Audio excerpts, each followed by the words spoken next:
You're tuned in to Nerd Overload, your weekly pop and geek culture show covering movies, TV, games, and comics. Now your hosts, Cody Pinnick, Sam Dunham, and Josh Harrison. Hey everybody, welcome to Nerd Overload, the pop and geek culture show that could still be playing Zelda Tears of the Kingdom right now, but is doing this show, so you better appreciate it. Still. 2 weeks in a row. I like it.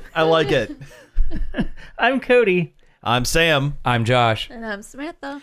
We have an amazing show for you this week. We're all here. We're going to talk about some stuff. We got some news. I hear those combats are getting mortal. I hear they are, which may be the first or the 12th time it's happened. Who knows? Depending on the way you look depends. at it. Not including the spinoffs. But let's get into some of our check 'em outs first. You know, like you do. Check it out!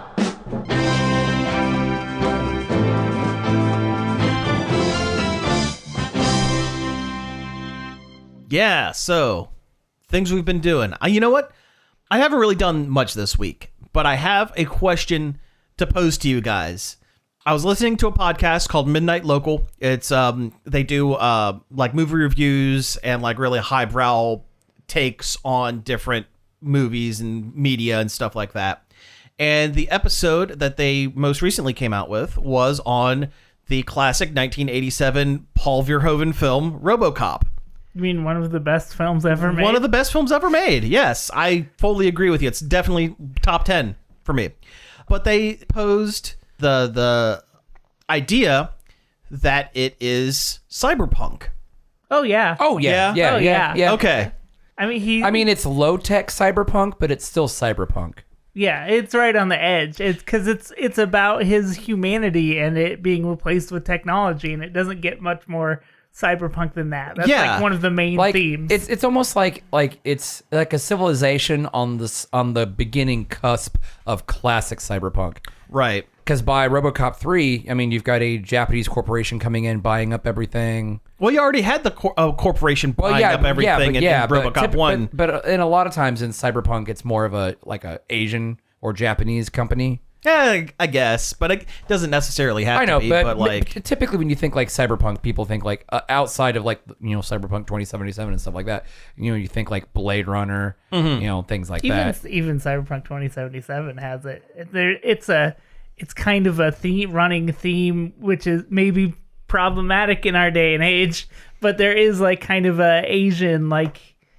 Oh, yeah, a little bit. I don't want to say it's not like a fetishistic thing, but it's like I don't know. Because back in the 80s when Cyberpunk was coming out, there was a lot of like... It was the Japanese bubble economy. Yeah, like, and there was a lot of like kind of xenophobic worry that they've got all these cheaper TVs and cars and they're going to take over the entire world. Yeah. And that's where the seed of that in Cyberpunk comes from. Gotcha. Yeah, that makes sense. But no, when they first posed that thought in the podcast, I initially kind of knee-jerked and said, no, not really. But now the more that I thought about it, it's like, well, yeah, it's about corporate America taking over every section of life. And it's about... There's a strong transhumanism element. There is, yes. And there is a strong, like, police kind of, you know... you versus the police kind of thing. A lot of the crime in RoboCop is not motivated by anything. It's just wanton acts of destruction, which in other cyberpunk, I guess, media, typically things just kind of happen. There's no real background to it. Yes and no. I know, not quite there, it's but people trying to scrape together what they can in this corporate ruled hellscape. Yeah, that we're slowly barreling towards. Well, yeah. But no, okay, that's staring into the mirror darkly. Yeah. I don't know. I just thought it was kind of an interesting kind of way of putting it because I never considered it that way because it doesn't fit like the traditional. Oh yeah, like, it doesn't have all the neon lights and flying cars and hover this and it's not Blade Runner. Yeah, right. It's not Blade Runner. It's not Ghost in the Shell. It's not like this other stuff. Mike Pondsmith wasn't involved. Wasn't involved, right? But like I said, I feel like the world of RoboCop is the beginnings of New Delta City is the like beginnings the of future is of the Night City. Is the Night City. Yeah. Okay. Yeah. Well, cool. That's kind of the big thing that I kind of wanted to you gotta think, talk about. Yeah. Like, because alternate futures in media seem to go one of two ways. You either go techno future cyberpunk, or you go dystopian hellscape. You know? And in between those both is the Jetsons. Yeah. Agreed. I guess the third direction would be Star Trek. You go Apple Store future.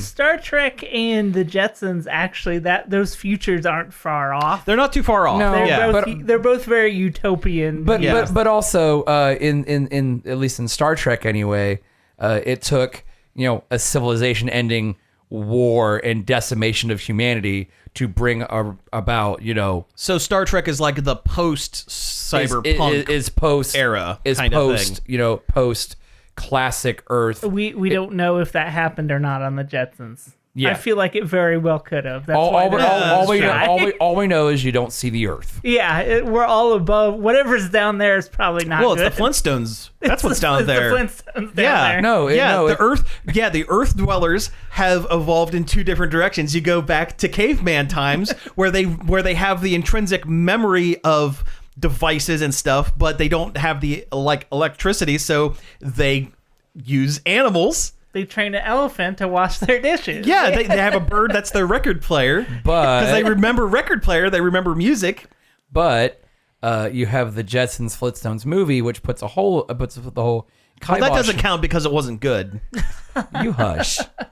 The Jetsons Meet the Flintstones was not a good movie. The voice actors they all sounded wrong because it was made 30 years later. I saw it as a kid and I liked it, but I haven't watched it since I was a kid. Yeah. So fair. Yeah, I might be seeing all the red flags through rose-tinted glasses. Yeah. Rose-colored glasses. Yeah. When you're wearing rose-tinted glasses, all the red flags just look like flags. Yeah. Thanks, BoJack Horseman. That's such a great line in that show, though. That's a good line. Yeah.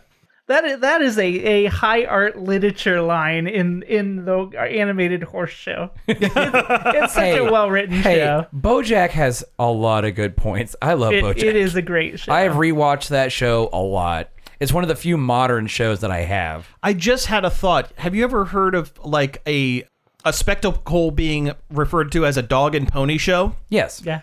Mr. Peanut Butter and BoJack Horseman are the dog and pony of the Dog and Pony show.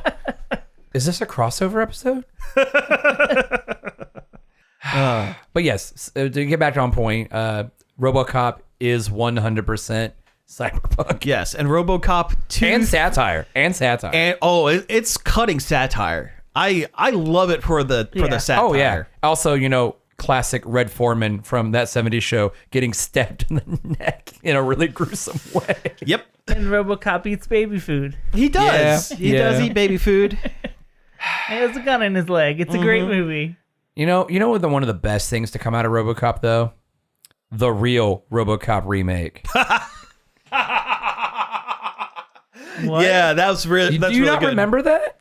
Go ahead. So when the RoboCop remake was getting ready to come out, a bunch of internet creators got together and made what they called the real RoboCop remake, where they all remade different scenes from RoboCop, and it was all spliced together into one internet movie. I don't think I ever saw it. It's amazing. Oh, it is. It is. Trademarked buck wild. There's one scene in particular that my brain won't let me forget about. Oh, I know. And you know the scene that I'm talking about. Yes. It's the scene where it's the two punks that are in the alleyway that are accosting the woman. I think it's just an empty parking lot. It's an empty empty parking lot. And It's Detroit. The scene where RoboCop shoots the punk in a very specific area. Oh, yeah. Well, the people that took that scene elaborated on it. It goes to 11. It goes to, I would say there were at least 11 in that scene. Also, that scene has the best RoboCop suit in the whole movie. Oh, it does. Because it is a screen-accurate RoboCop suit. Mm-hmm. Just shooting that guy in his zone just over and over and over again. And then the naked guy at the And then the naked guy, yeah. Oh, and also, all those guys just jumping over the fence, just chanting the R crime. Yeah, yeah. My favorite scene in RoboCop is when he handles a very precarious hostage situation by exploding through a wall. Yeah. Like you should. Like you should. hostage That, situation. and I love the fact that Transformers Beast Wars pays homage to that scene. Oh, really? Yes, there's an episode when Optimus Primal gets infected with a rage virus from Scorponok. 28 days later. Yeah. And he invades the Predacon ship, and they're all like, there's all this noise, and they're like, what is that? What is that? And all of a sudden, Optimus's arms go through the wall and grabs... Nice. I don't even remember who it was. It might have been Pterosaur. Roboticus Prime. robot. But it's so good. But it mirrors the City Hall hostage crisis when he goes through that drywall and rips that dude through the wall. It's like in the Deus Ex reboots, there's an ability to bust through walls. Nice. I think it's only there because RoboCop. Because of RoboCop, yeah. Because it's very specific walls and like a really lame power, but it's like RoboCop. So But it's cool. Yeah, exactly. It's the rule of cool. Yeah. Like I said, I love RoboCop. It is such a great movie. The remake was meh. Like it still tries to be kind of satire and have a Not as I would much. say the only time that it tried to be satire was the in Samuel the Jackson Samuel L. bits. Jackson bits that were very clearly filmed after the fact that they just spliced in because in it Samuel L. Jackson is like this talking head news reporter. Like, Max Headroom. He basically he's more like a Tucker Carlson or something like that. Yeah, he's like a Tucker Carlson type, and he's just yelling at his screen for like 3 or 4 scenes, and they're just spliced in, just willy nilly, and it's clear that someone saw the movie and said, the first one was a little bit satirical and made a comment about today's society. Maybe we should add that back in a little bit. The fact that otherwise it was just a stock standard action. Like the fact that the original RoboCop, it was about the consumerism and corporate takeover of the United States, and in RoboCop the remake, it's about It sounds like without that, it would be the Total Recall remake. It is. Yeah. Oh yeah, It absolutely is. and the fact that they came out so close to each other. Yeah. The Total Recall remake was the absolutely fine movie, but it wasn't a good Total Recall movie. Yeah, I mean, it doesn't have all the cheesiness of the Arnold one. The remake did one thing that I kind of liked, although RoboCop or Total Recall? RoboCop. Okay. I wish they would have. I mean, it's a good concept. I wish they would have handled it better. But in the original RoboCop, once he becomes Officer Murphy becomes RoboCop, he has all of his humanity stripped away, and the film slowly is him rebuilding his humanity or a semblance of it. In the remake, when he becomes RoboCop, he retains his memories, he retains his personality, he retains all this stuff, and as he starts to kind of buck the system a little bit, they slowly start to remove that. Yeah, so it's kind of an interesting reverse of it. Yeah, because in the remake, anytime he's not wearing the visor part, he's like, oh my god, what have I become? Blah blah blah. But every time he's using the visor, he's basically murder machine. Old school. Yeah. And the other thing that they said was in the remake was that okay, we have a human in this suit. There's barely anything left. There's even the one shot in that I really liked was Alex Murphy in the remake was like, what's left of me? What is human left? And they remove all the robotic parts, and it's his nervous system, his head, and one hand. And his heart. And his heart. And that's all that's there. But when they're testing out the RoboCop systems and stuff like that, they say his reflexes are never going to be perfect because he's a human. So they simulate in his brain that he's making decisions, but it's actually his AI, it's the programming within his brain actually making the decisions for him, basically turning him into a puppet, but it gives him the semblance of free will, the illusion of free will, which is the actual point of the original RoboCop, is the illusion of free will, kind of a little bit. So I think there were some good ideas in the remake, but at the end of the day, it was just. I also wish they would have kept him silver, because that one shot you have in that movie where his suit is silver, and it looks good. It looks good, and then they made him matte black tactical. Yeah, then they make him glossy black, and sucked. it looks stupid. No, it wasn't even glossy black. It was matte black, so they could. I thought it was glossy. No, they made him matte jet black like a stealth bomber.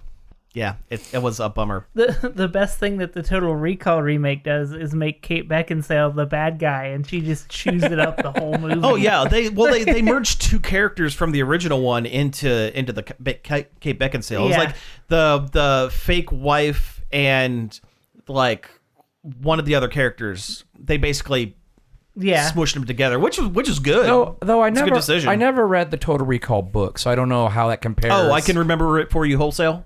I don't think they're very. They're not very. It's your traditional Philip K. Dick movie, which means they take a couple ideas that he maybe mentions in the book and use that. Yeah, absolutely. Yeah.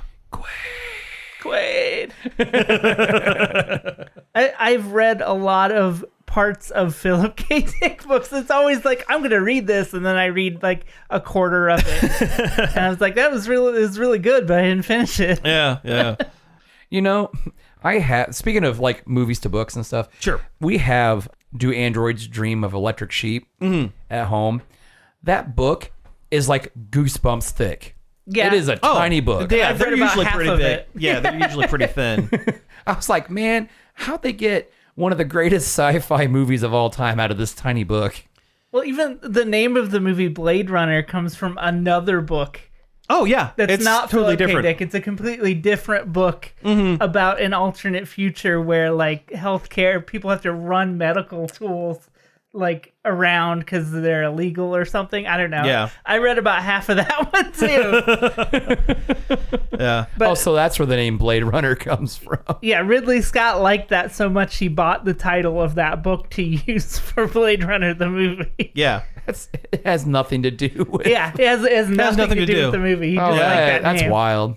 Yeah. That's dumb. So, how's that Zelda? Oh, it is so good.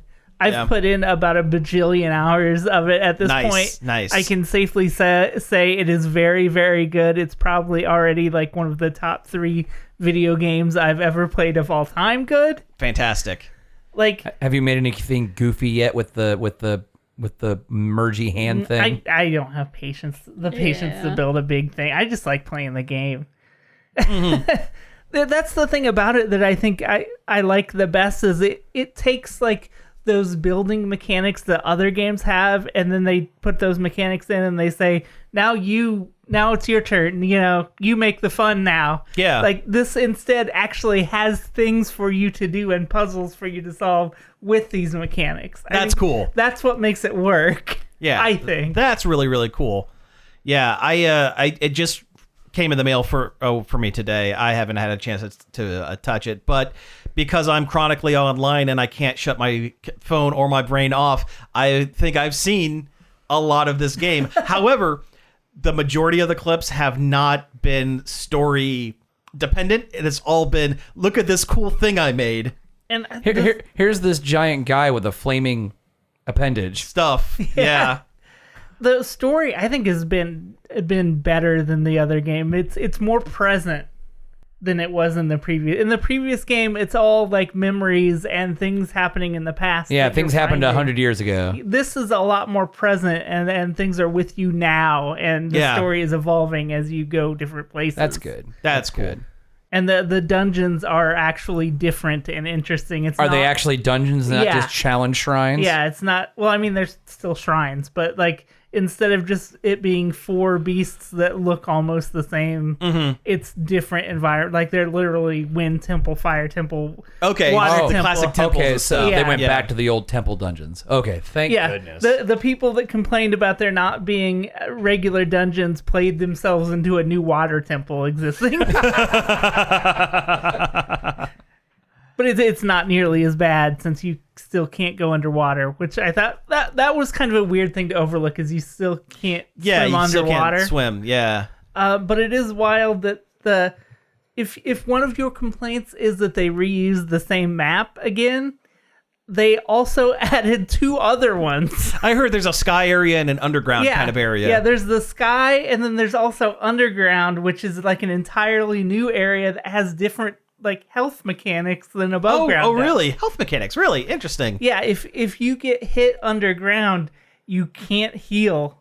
until you go back to like a purified area and cure those wounds. Interesting. So not even like food or anything works. Right. Interesting. Oh, Interesting. Okay, that okay. adds a little bit of complexity, a little bit of and it's pitch stuff. dark, and you have to throw around little light seeds to light the way through the area. Interesting. No, that sounds really cool. Yeah, it's really awesome. It is very cool. I killed a whole play session just screwing around down there.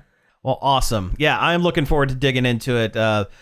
Might be this weekend, might be sometime next week, but yeah, I'm really looking forward to it. I haven't had a game just like take over my brain so hard in years. Like, I mean, the Yeah. first Breath of the Wild did that to me, and I still didn't beat it. yeah. Oh yeah. Well, yeah, I didn't beat it until right before this one came out. I was like, I better go back and finish it. And I did. I never 100%ed it because that's crazy. There's no need to. There's no need to, but I got enough Koroks to max out all my storage. Your inventory and all I that. got all the shrines and got all the I the didn't stuff. even do that. Yeah. I played through it. I did all the beasts. I got the motorcycle, Oh, sure. which is awesome. The only thing I really didn't do is that DLC where it was like the challenge dungeon to max out the strength of the master of the master trial. The trial of the sword is so hard. I did Yeah. I did the easy and medium without any issues, and I could not do that third challenge area where it's like 20 levels where you couldn't get hit. And Oh stuff yeah, like that one sucks.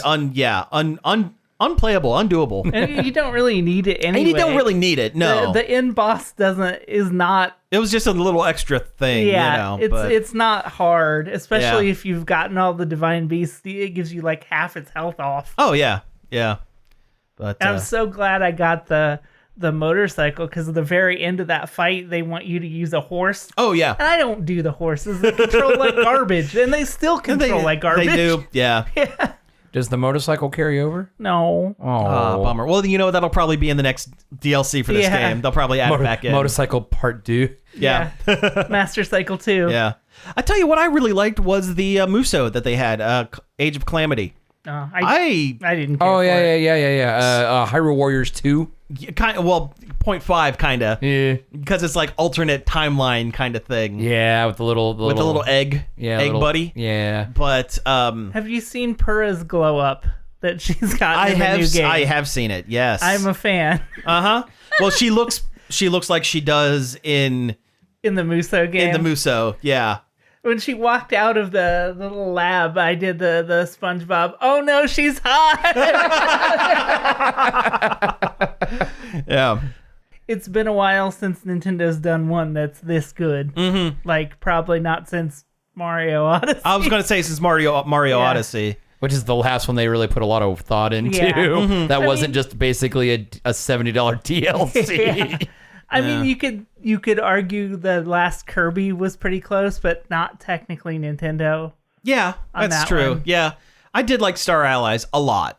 Oh, I was the talking Kirby. about Forgotten Land. Oh yeah, Forgotten Land. Yeah. Gosh, what was I thinking? Okay, yeah. I think Forgotten Land's one of the best Kirby games they've It ever is. done. Yeah, it was very, very good. Did you ever play through the extra levels at the end, like the post game? I think so. I don't Okay. remember. Yeah, where you get to the final like Cthulhian nightmare I boss. did that. Yeah. The Mothman. Yeah. Mothman. Yeah, there's a Mothman. Yeah. Yeah. God, that game was really good. Super good. It's like every other Kirby game is absolutely killer, and that was that one. It So was that one. Yeah. The next one will be. Well, yeah, that was 'cause Magalore's. Yeah, it was that one. And Yeah. I didn't get that one, and I And it didn't was- feel like I missed anything. Yeah, that's fine. Yeah. Yeah. Well, it is time. So let's take a break, and when we come back, we'll get into some news.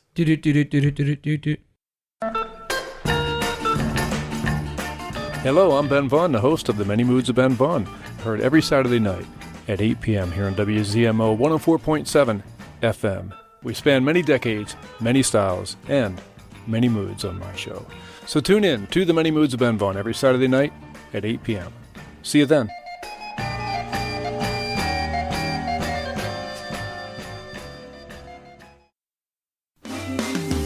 This is Gail Martin.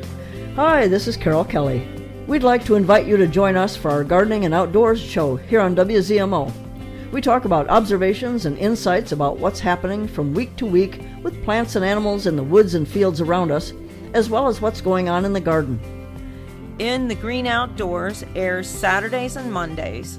at about 9:30 a.m., right after the second cup. We hope you'll join us.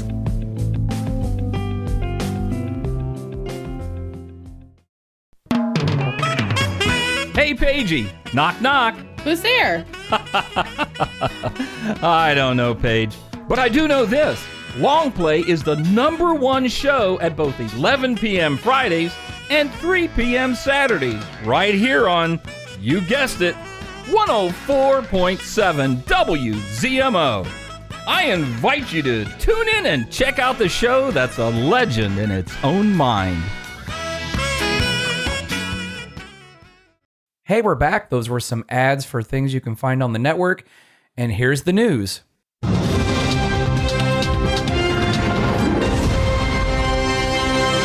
Hey, you did it, Josh! That was,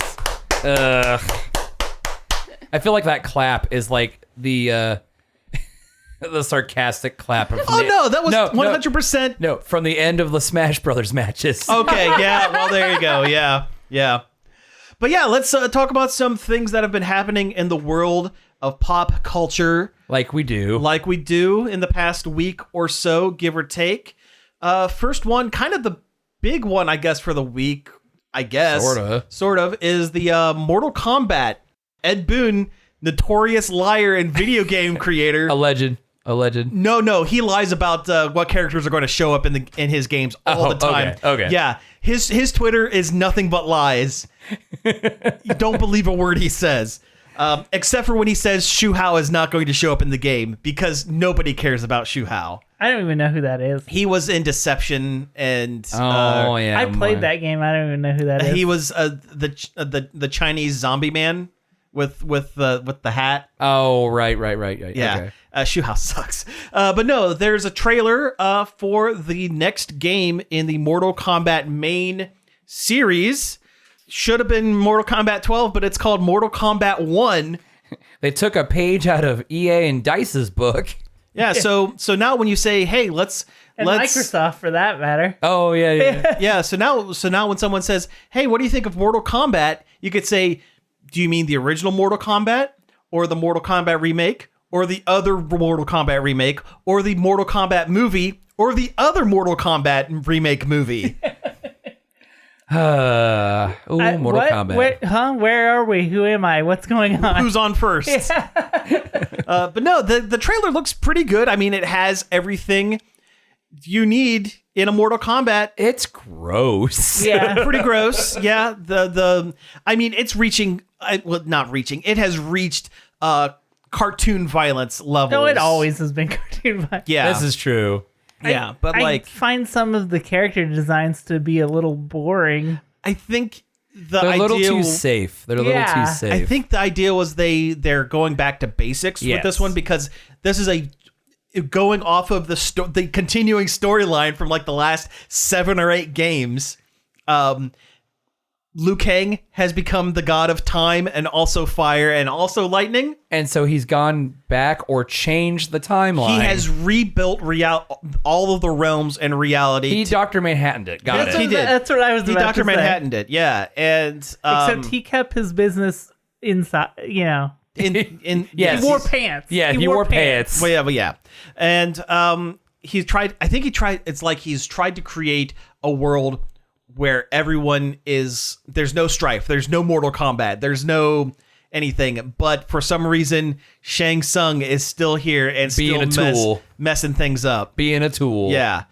So he's the constant. He's the universal constant is Shang Tsung. Shang Tsung. Shang Tsung, yeah. He's an agent of chaos. Yeah. Well, except for Chaos Realm, because that's Dagon. Oh, I forgot that was even a thing. Yeah, Dagon and his evil twin brother Taven. Stupid Mortal Kombat. These names. You know, if they really wanted to get back to basics on Mortal Kombat, they would have just done rotoscoping of people in bad costumes. That would be wonderful. Yeah. Get Carrie Hoskins back as Sonya Blade. She can still do it.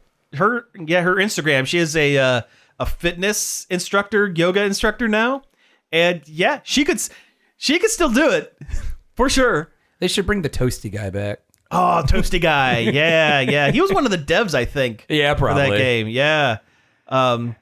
So the interesting thing about this one is, they're resetting the timeline, but the main gimmick for this is they're calling them cameo fighters.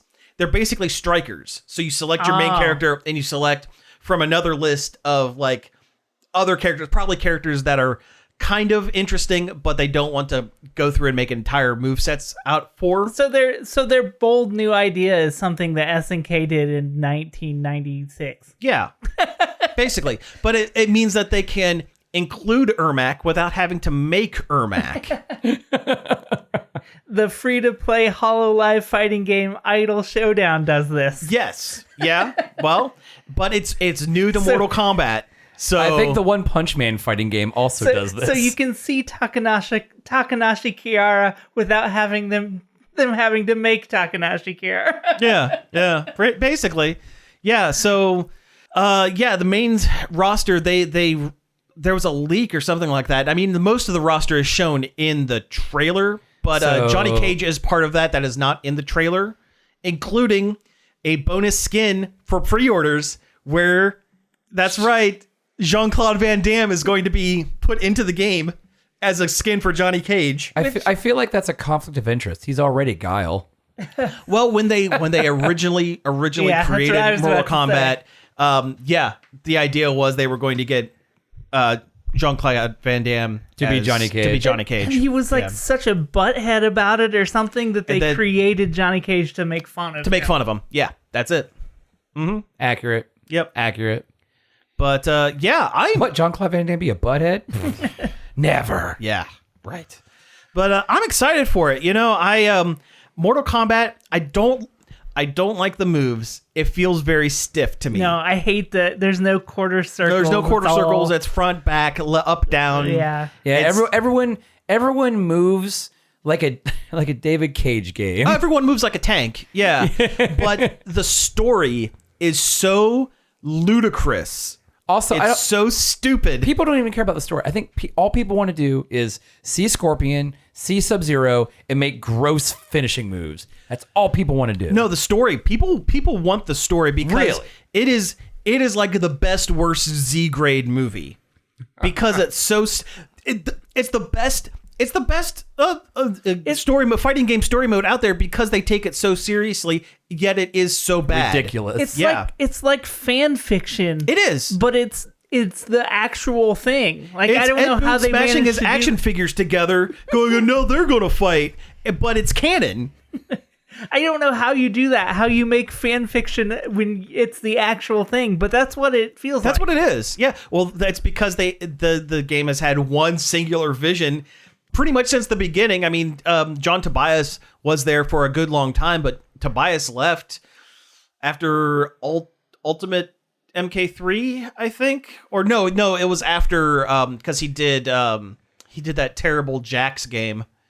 Oh God, Special Forces. Oh, I forgot about that. One of John Tobias's last contributions to the mythos is the seldom remembered brown ninja Tremor, who no one remembers. Oh man, all the stupid palette swap ninjas. I love them. It's so lazy, but so genius. I remember playing Special Forces as a kid and liking it. And then I went back to play it not too long ago, and I'm like, this is the worst thing I've ever played. It's a great intro, though. Oh, yeah, it's got the blaxploitation style intro. Yeah, with the jazzy music and stuff. So good. So good. But it controls so weird and bad. It doesn't even make sense. Well, that game had a really troubled development to the point where it was supposed to have a whole second story mode featuring Sonya Blade. And it was completely cut for time, which chopped out a good chunk of story. So there are dropped threads that, like, Jax helps Sonya with something, and then she just totally disappears, and there's no mention of her because there was supposed to be a whole second side story about her. I think is there a Matt McMuscle's What Happened on this? There is a What Happened about this one. Yes. What happened? He loves doing Mortal Kombat games because there's so much bad about them. Between that and Mythology Sub-Zero. Oh God. The FMV game, basically. No, I remember playing that as a kid and being like, this is garbage. Mm-hmm. Yeah. Oh yeah. I was like, Mortal it's, Kombat Mythology Sub-Zero is terrible. It's like a platformer, but I have to push a button to turn around. Yeah. Oh, it was rough. It's rough. It's nigh unplayable at this point. But it did introduce Fujin, Raiden's much more competent brother. Fujin is the Raiden that doesn't screw up. Is that why like God Liu Kang made Raiden immortal in this one? Basically. Yeah, he made Raiden immortal, but I hate having to pronounce it Raiden. It kills me every time. You want to say Raiden? Because it should be Raiden. It should be Raiden, but it's Raiden. Yeah. Hey, at least he's not played by a white guy who. It's true. Oh, but you know what? Christopher Lambert's tiny little laugh from the movies is so great. Of course, he did it. He did it all through the Highlander movies too. Oh yeah, the man doesn't know how to laugh in like a normal man. He's never laughed. But also, when he did the first Highlander, he barely spoke English. Yet he's supposed to be some Scottish warrior. Yeah, he learned that film phonetically. Yeah. Where was he even from? He's Belgian. As I thought. Yeah. Okay. Yeah. Yeah, he's Belgian, or something like that. God, Belgian or something. Belgian or something like that. Well, then you have. Well, I mean, you always go back to Sean Connery. He's not Spanish. He's Egyptian. No, he's neither. Yeah, he's Scottish.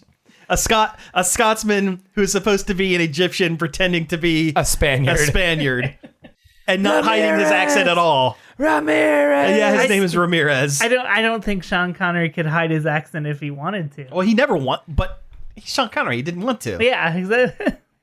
It was part of the why you hired Sean Connery. Yeah. Mm-hmm. Sean Connery. That's right. Tennis.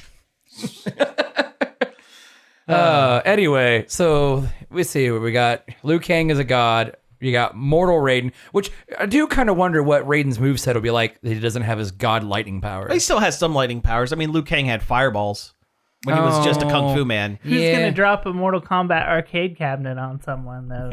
Oh, that would be so good. Babality. Friendship. Oh, yeah. I hope friendships and babalities, animalities, I hope they all come back. They should finally put the Forever Playground rumored nudalities into the game, I think. Yes, I remember that as a kid.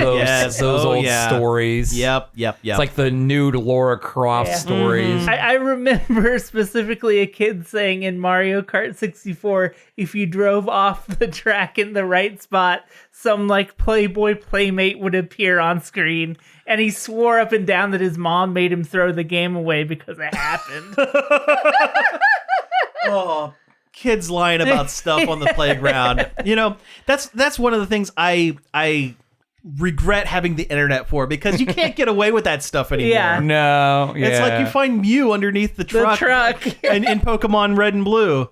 It's like, yeah. Don't quote the whole Magic to Me, which I was there when it was written. Yeah. All right, so let's talk about some other stuff here. So, I guess the other kind of big one is Disney is shutting down their super expensive Star Wars fantasy LARP hotel. The Galactic Starcruiser. Where you can spend on a boat. a very large amount of money to sleep in a military style. Like, oh yeah, they're like in cubbies. Yeah. Yeah. I got to be honest though, I thought it was a really, really cool. And it was a bad. neat idea. The concept is rad. Mm-hmm. Everything else about it, no. I feel that that the project was a little bit too much still in the blue sky phase. I think it was ultimately unfeasible, and it's in the way it eventually was released. But yeah, it was a great idea. I mean, cool idea, but nobody was going to do it because nobody, other than the disgusting rich. Yeah. Or people who are theme park YouTubers. Those are the other ones. Yeah, theme park YouTubers. Who are also, unfortunately, disgustingly rich.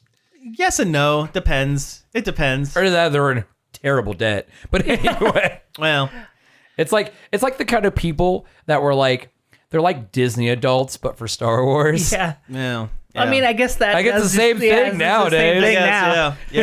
yeah. I feel like these like large scale LARP theme park situations never work. No. I don't know why. I mean, I guess every person that comes there has to buy into the fantasy, and you're not gonna get unfortunately It's never gonna be not 100%. Yeah, not No. everybody is gonna be ready to be in character for. Not everyone can yes and. Yeah, Yeah. There were a couple things that I saw online, people making comments about it. There's a rumor that it's going to be turned into just a restaurant destination. I don't think that's going to work because it is not located in any one park, and it's not in a walkable distance from any of the one parks. You have to take a separate bus line to get to the location, so I don't think that's feasible.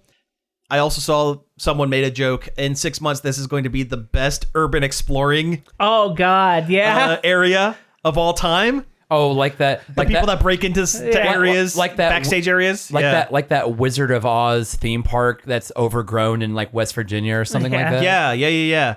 Or like, well, I mean, even though the body farm? Body Worlds. Yeah, Body Not Worlds. Body Worlds. That's the plastinization exhibit. Yeah, no, it's the where they go inside the body. Yeah. The Bloodstream one. Oh. In Disney. It's part of an Epcot building that they've just closed off, and it's all still there. It's all still there, and people can break in and run around. Or the one where Buzzy is It's the one at. where the one where they stole Buzzy from.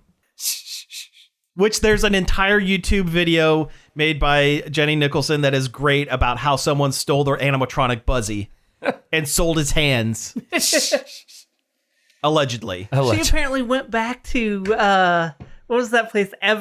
She went back? Yeah. Why would she go back? What was that place called? Evermore. Evermore, yeah. And got a T-shirt. Oh, she finally got her T-shirt. Oh, that's good. That's good. Yeah. That was a big contentious point of her video. I don't know if she got a map or not, though, for her little binder of maps. Yeah. But no, that's crazy that she went back. That place was a train wreck.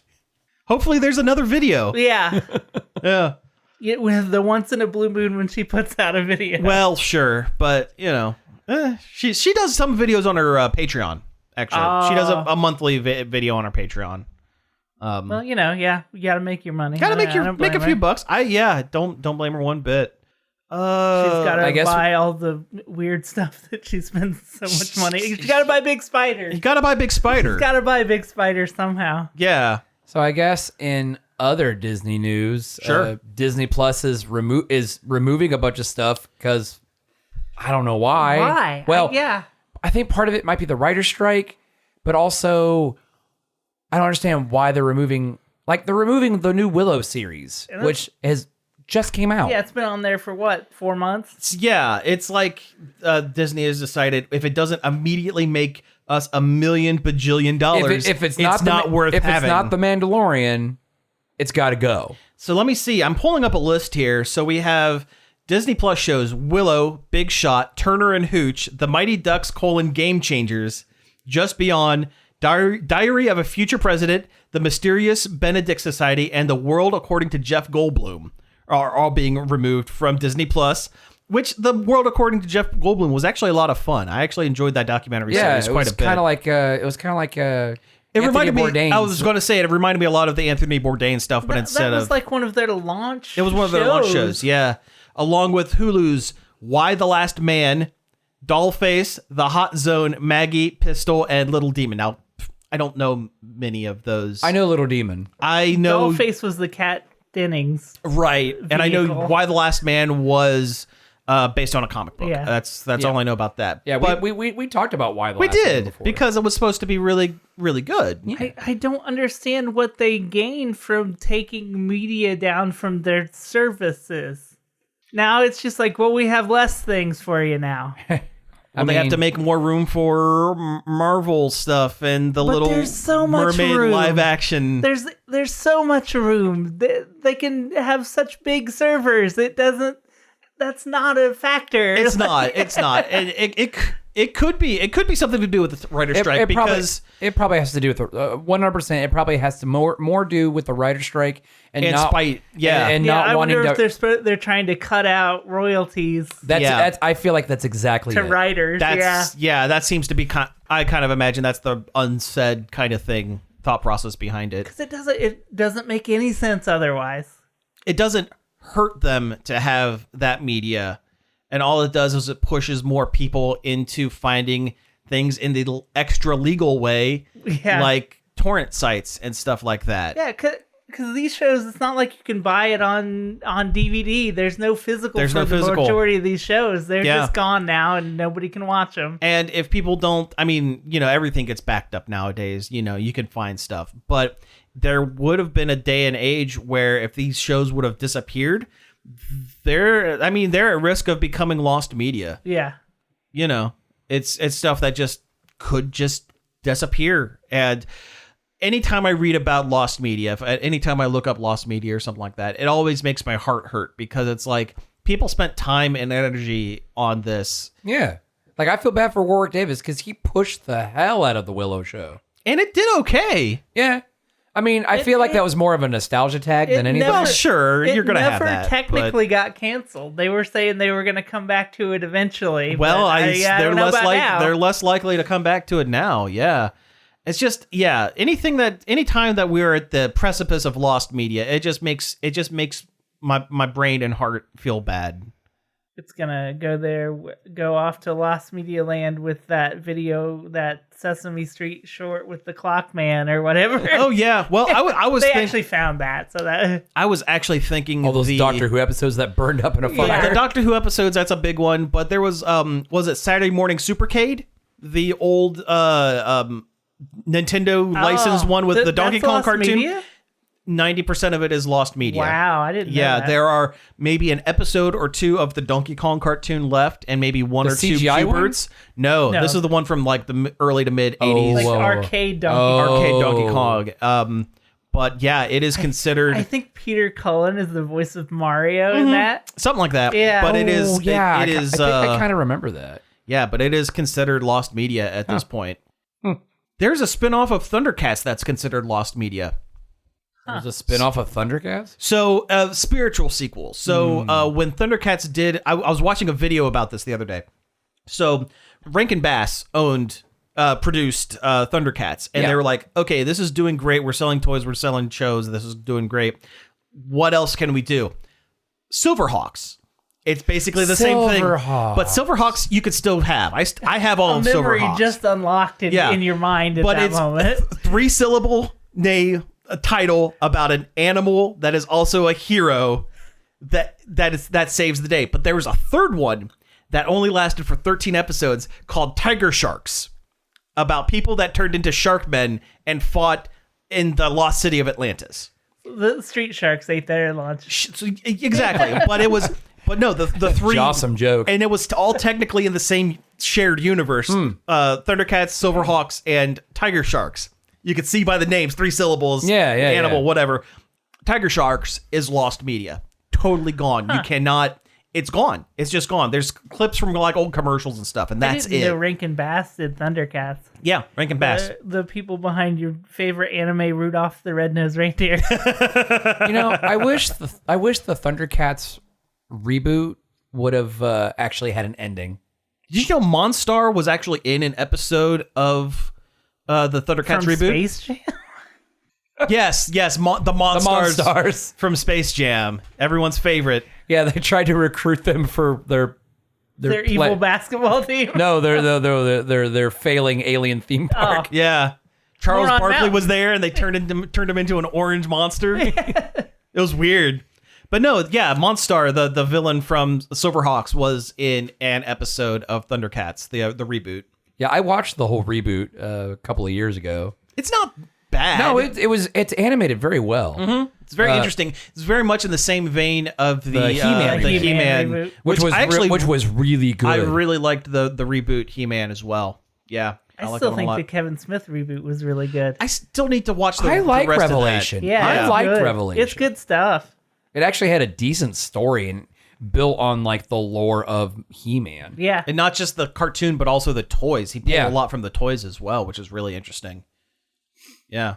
Did that have Wondar, the Wonder Bread Yes. variant? Okay. Yes. Just, He, yeah. he lives in He-Man heaven where He-Mans go when they die.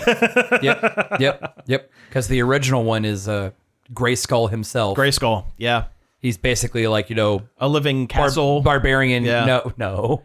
Well, no. He's like a barbarian king. Right, but there was a toy that they released that was basically, it was... Oh yeah, he was a dude who looks like Castle Grayskull. Yeah, he's made out of green bricks. Stone, yeah. And his face is the gate to Grayskull, but it was yeah. Grayskull Man or something like Yeah, that. something stupid like that. Yeah. We have time for one more.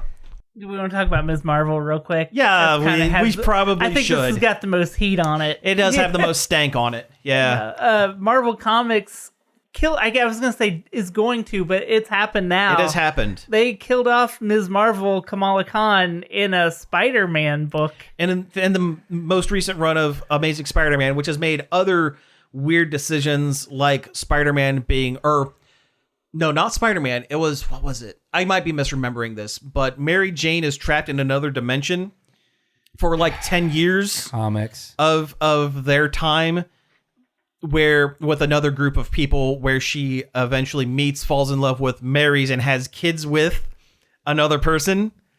Oof. Wow. So that they can make Spider-Man... Also, Single they again? can make him single so he can start dating Felicia Harding again. Felicia Hardy. Yes, the Black Cat. That's the thing. Again. They keep coming back. Face it, Tiger, you're going to be a stepdad.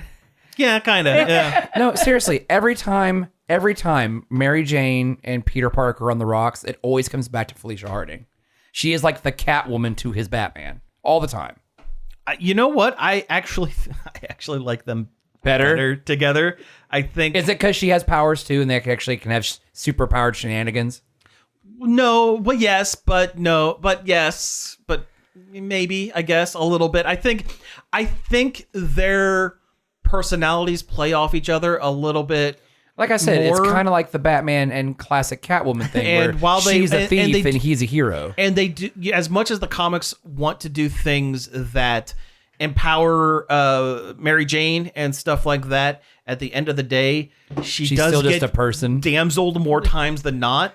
If I was Spider-Man, I would go Black Cat every time. But like I think Black Cat is more of an equal than Mary Jane. Although I know Mary Jane is like the platonic ideal of like, oh, Spider-Man, Mary Jane, Superman, and Lois Lane, that sort of thing. Yeah. But I think if you're looking at it as like equal parts of a relationship sort of thing, yeah, I think Black Cat is it. But that's not what the news is. The news is Ms. Marvel, who was senselessly murdered in a throwaway couple pages of a Spider-Man comic, which she was not starring in nor guesting in. She was just kind just of there? shows up and dies. Surprise! So yeah, like fan favorite character, Surrounded by her biggest friends from comics, the Fantastic Four and Spider-Man, and that's it. Not the champions, of whom she's been a team with for so long. Not Squirrel Girl, who she has teamed up with multiple times. Not Cyclops, who she had time travel adventures with his younger self years ago, and they reference in the comics that he remembers her from when he was a kid time traveling, and is like, hey, yeah, you're always going to be my friend. Also, she's pretty close to Wolverine. Pretty close to Wolverine. Wolverine's not there. Miles No. Morales. They're friends. They're friends. Buddies. Anything like that? No, nothing like that. It The is closest thing she has to a friend in that is Spider-Man. It feels like it was tacked on, and it feels, now this is just me extrapolating, I don't know these things, but it feels like, so Ms. Marvel in the comics and Ms. Marvel in the live action movies have different powers. They do kind of the same thing, but they're Visually different. Visually different and distinct. I have a sneaking They have suspicion. different backstories. And too. different backstories, yeah, that too. But I have a sneaking suspicion that when she inevitably is returned from the dead, Because all comic characters come back from the dead. basically, yeah, The longest running dead one was Jean Grey. And It was that's like 12 years. Yeah, that didn't stick. Yeah. They brought her younger self from the past to the future. Oh no, she's her regular self. Is she back now? She's back. Yeah, but when they eventually bring back Kamala Khan, her powers Probably in November before the movie. exactly. But her powers in the comics are somehow going to morph or change or be augmented in such a way that she just happens to have powers exactly like her live action counterpart. And she'll probably be a mutant then too. She'll probably be a mutant. Well, no, Inhumans are kind of mutants anyway. Well, but she is officially an X-Men style mutant in the MCU. yes, technically. oh, Yeah, technically. I mean, because they did try to bring the Inhumans in, and that fell on its face. Yeah, that is Between Agents of Burnt. S.H.I.E.L.D. and the Inhumans. yeah, that is pretty well burnt. That bridge is burned. But yeah, I have a feeling she's Except going to be for, brought back and be just like her movie counterpart, and that's diminishing the character a little bit. It I sucks think. that this character that means a lot to a lot of people Yes. has to go out like that in such a shameless, like, cash grab. Oh, it's a bummer. It's a real bummer. Yeah. Yeah. So It's dumb. yeah. But The issue isn't that she died in the comic, because that's a device that That's a comics device. use a lot. It is. It's the way they did it and the reasons that they're doing it. that reasons they- they're probably doing. Yeah, Probably Yeah, doing the reasons they're allegedly doing Yes. it. Yes. Allegedly. But I feel like when the dust all settles and everything comes around, we should throw a pizza party to celebrate. Hey, we were right. yeah, right. Yeah.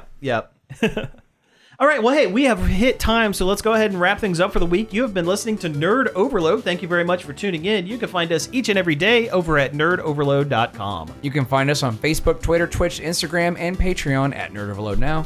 You can email us at staff@nerdoverload.com. You can call us on the Nerd Overload hotline. The number is 419-561-5556.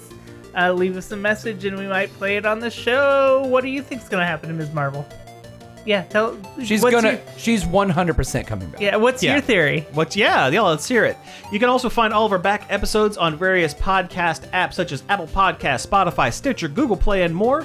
Finally, I'd like to thank Parker for helping us out over at the Facebook page, and David Pencil for the use of our intro and outro. You can find more of his stuff over at davidpencil.com. So again, thank you all for tuning in, and we will be back next week.